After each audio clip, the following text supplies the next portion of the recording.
Hi, Summertot Hill here, and every week on my Instagram stories, I host a Q&A with my followers. I thought it might be great to compile some of those Q&As into longer form videos so that you can listen to them all at once without having to tap through Instagram stories. So what you're about to hear is the Q&A from the 11th of July 2023, but the questions and answers are still just as relevant today. All right, let's get into it.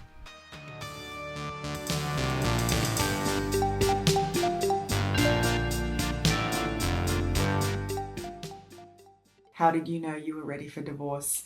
I'm going to answer this from my perspective because that's what you have asked. You have asked how did I know I was ready for divorce?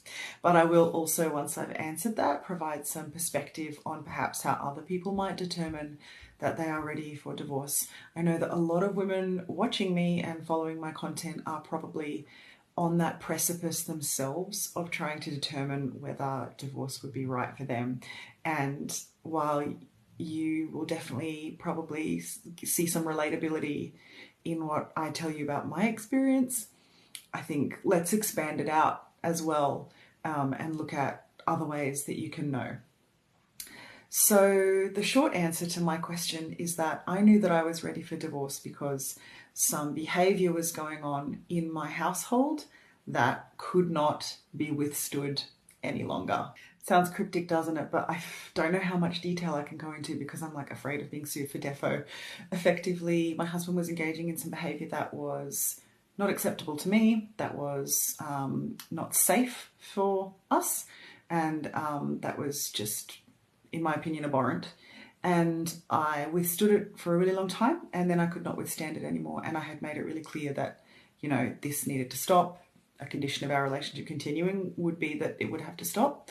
And it didn't. And, consequences to actions. I could talk about divorce all day and try to convince women to get divorced all day. So let's start with some little things that helped me to understand that it was right. One was just talking to my friends about the behavior that was going on. And at the point where I was sort of like, I think I might need to leave him for a while. I wasn't necessarily saying divorce, but just getting away and getting some separation. And they were like, yes, it's time. So the fact that they had absolutely no hesitation really showed me that they had probably been thinking about it for longer than I had. They could see from the outside what it was doing to me, and they knew that I was going to be better off, and they just needed me to come to that conclusion. And on the other hand, there was other friends who were kind of like, are you sure you need to leave him? You can't make it work. Don't leave him, just go stay in an Airbnb for a few weeks. And my internal reaction to that was, no, that isn't the solution here. So it was that thing of when you get presented with two options and you can sometimes have a visceral reaction to one of them, and that shows you what you really want. Another really, really big way that you can know that you're ready for divorce is when you start very realistically fantasizing about being away from them. When you are fantasizing about leasing that apartment on your own, when you are fantasizing about not being married to them anymore.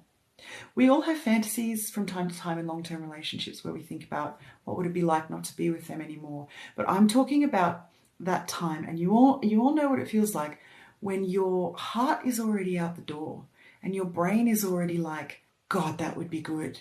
And part of you knows that is what you really want.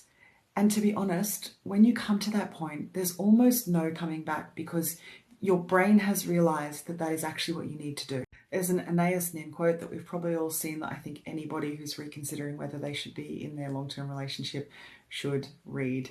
And I'll put it on screen, but it's something like, the time came when the risk that it took to remain tightly curled in a bud was more than the risk that it took to blossom.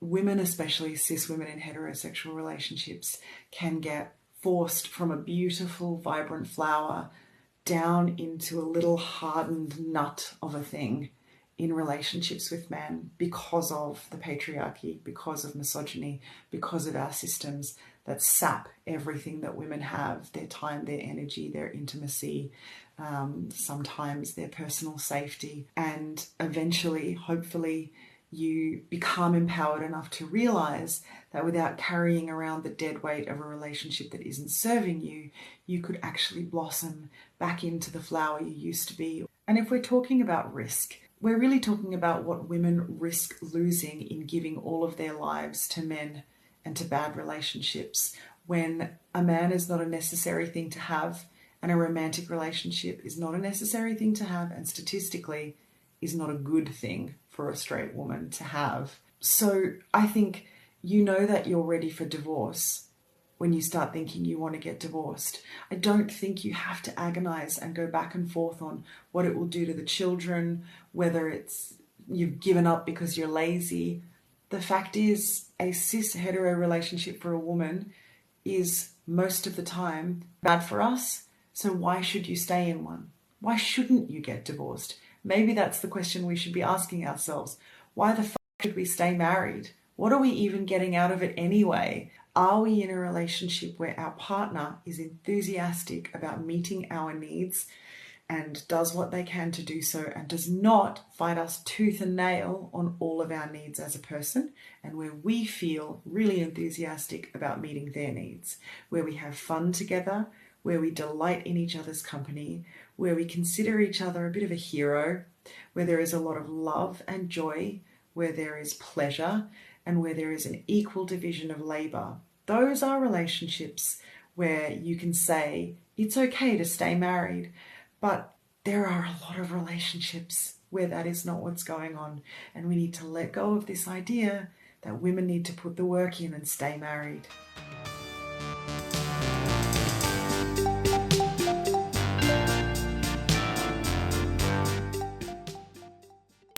Dating a new guy, how to figure out if he is a good fit for me as a feminist. To be honest, I think the best way to find out if a man is a good fit for you as a feminist is to ask him some very direct questions about feminism, and to be really upfront about your feminism and about your expectations of his behavior and of the relationship dynamic. So you want to find out as quickly as possible if he is able to behave in a way that subverts unquestioned modern notions of gendered power dynamics and labor dynamics. If he seems like the kind of person who is able to assess and understand the problems of those dynamics and willing to learn more, then that's a good place to start. So it's a good place to start, but it's not the be-all and the end-all place, because men can espouse feminist views, say that they're feminist, say that they're progressive and leftist without actually walking that talk. And that's something I always try to tell people.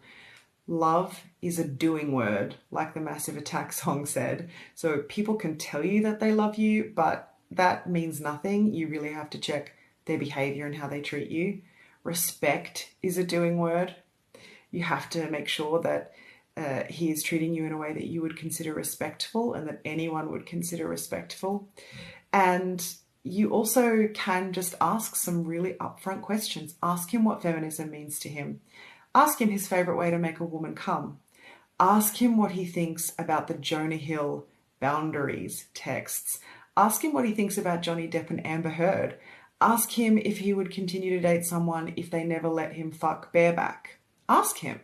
Do these sound like really extreme questions and confrontational questions? Yes, good. They are meant to be.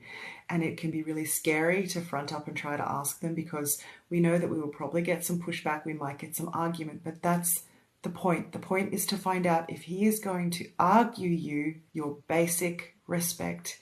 We're trying to find out if he is going to be, as most men are, complicit in your dehumanization. If he is going to work with patriarchy to exploit you, to exploit your sexual labor, your emotional labor, and your domestic labor, or is he going to work with you to understand the challenges particular to being a woman, or being a non-binary person, or being genderqueer or gender non-conforming? Is he going to work with you to understand those situations and do what he can to help and to end oppression with you?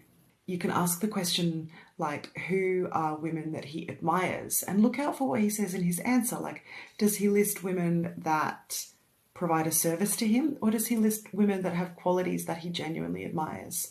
Ask him who his favorite, female sports people are, his favorite female women in STEM. Ask him his favorite meals to cook. Ask him about his routines. Ask him about his commitment to, the domestic labor in his home.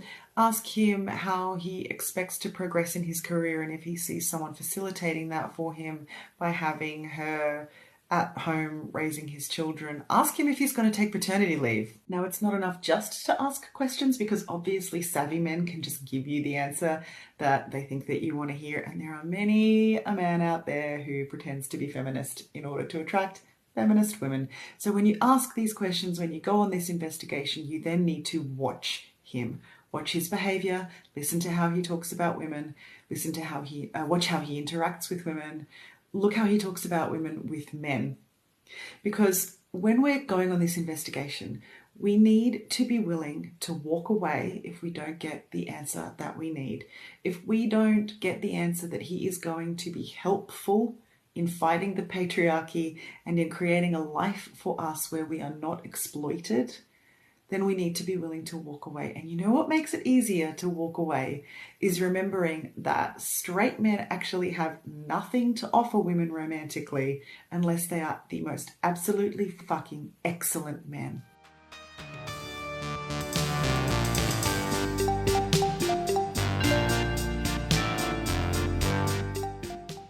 Are there actually women in truly emotionally reciprocal relationships with men? Yes. Yes, of course there are. At the risk of sounding smug, I know that because I'm in one, and I know that I can't be the only one. Good God, how depressing if I was the only one.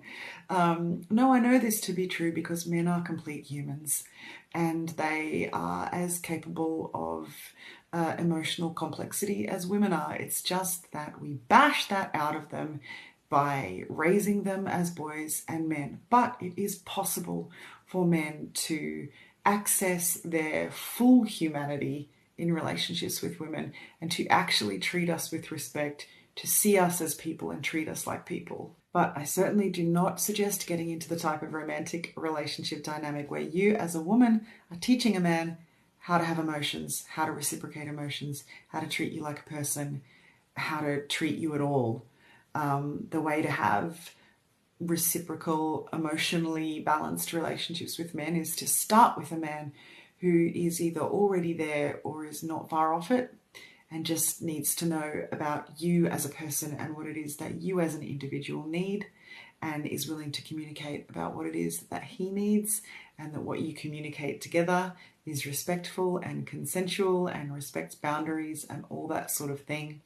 I think we do ourselves and men a great disservice by assuming that they can only be bad at this and proceeding in that fashion, when what we really need to do is completely reject the concept of dating men who don't have this to begin with and move into where there is capacity. Probably important to note, of course, that just because a relationship might feel emotionally reciprocal and balanced doesn't mean that it is balanced in any other way. And we know in heterosexual relationships where you have a man and a woman, the odds are very strong that the labor will not be balanced. The emotional labor may not be balanced. The child caring and family care labor won't be balanced.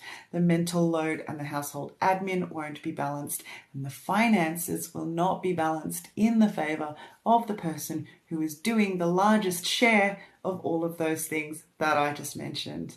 Is it possible to have equal heterosexual relationships in a general sense? Probably not. I don't think that even I am in one of those. I don't think it's necessarily possible with how systemic patriarchy is, with things like the lack of parental leave and the way that the motherhood penalty works.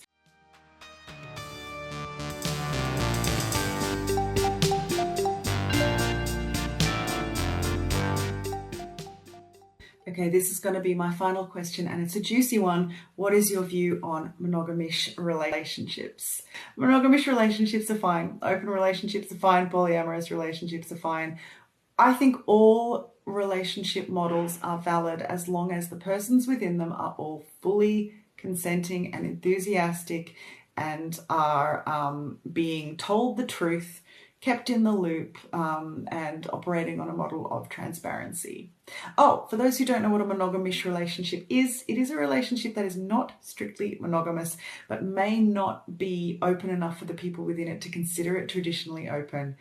Like maybe they just have the odd threesome with someone else occasionally, but it's not part of their routine.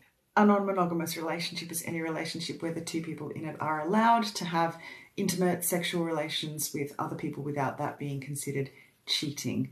They may have lots of different complexities around who they're allowed to have sex with, when, how, why, whether they tell each other about it, but it is considered ethically non-monogamous if everyone within that is consenting. Monogamish relationships are ones where they are most of the time monogamous, most of the time. You often see monogamish among gay couples, gay male couples especially, where they will occasionally take a third guy home for a threesome, or, you know, one or both of them find it completely fine if they make out with some rando in a club. Not all non-monogamous relationships are polyamorous, by the way. Non-monogamous literally just means you're not monogamous, whereas polyamorous usually means you have multiple romantic, like committed relationships, really, although people do increasingly use the term poly just to mean open or non-monog, particularly in Australia. I don't have a problem with any of these relationship models. The only thing that I would say is that because of the power dynamic issues between men and women, it is probably easier for men to manipulate women into being what Dan Savage would call poly under duress, which is where you agree to be non-monogamous with someone even when you don't really want to, because you fear that you will lose them if you don't. That type of ultimatum bullshit is obviously like kind of abusive. It's definitely not a dynamic that you want in your relationship. I personally prefer to be in monogamous relationships for the most part, but I have been in ethical non-monogamous relationships as well. I think we do need to think a lot more about monogamy in our society, and I think we need to think about the fact that monogamy was invented by men and by the patriarchy as a way to secure women's labour, their domestic labour, their reproductive labour, and that if it feels sometimes like monogamy is really, really hard, and it feels like cheating is inevitable in every relationship, that's probably because monogamy is really hard. And if you do monogamy successfully with someone for a really, really long time, then you've done a really good job.